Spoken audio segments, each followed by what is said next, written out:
dağı birbirine ulalı, altın yüzük parmağında dolalı da gelin dolalı.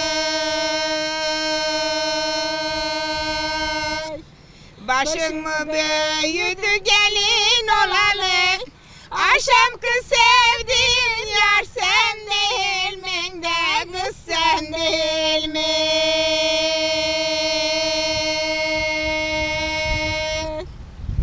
Emir dağı derler yazımın olur, suvalın evlerin tozumun olur da tozumun olur. Bir yiğit de sever sever almazsa, sonraki yarinde gözümün olur da gözümün olur.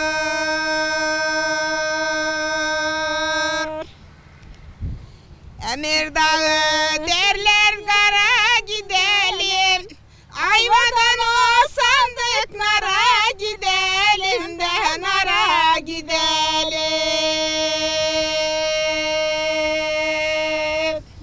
Buranın güzeli gönül eylemez, gönül eyleyecek yere gidelim de yere gidelim. Yeter mi? Yüzüne tutuyor, ben zaten yavaş vururum Yavaş sana. Biliyorsun ha, yavaş vururum. Sen hazır deyince başlayalım. Ben eşya arısıyım bu anda.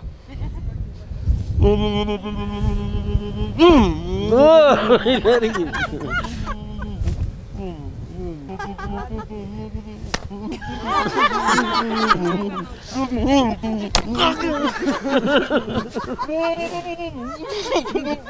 Yavaş vur ya.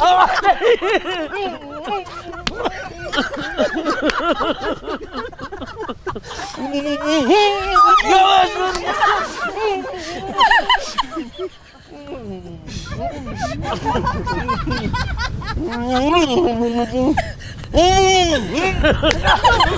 Halı dokurum, zili dokurum, ustam ölmüş ben dokurum. Azıcık yavaş vur. Allah Allah. Dokurum, ustam ölmüş ben dokurum. Halı dokurum, zili dokurum. Enişte buradayım diye çekinme ya. Allah canını. Ya yavaş vur ya. Allah Dokurum. Ali ya artık Ali. Ay elimi mahvettin de halı dokurum. Hanım mı? Yeter gari. Of. Ya elim mahvettin ha. Sen Yavaş. benim burayı mahvettin. Şuna bak. Vallahi dayak yiyene de atana da Allah razı olsun Eden.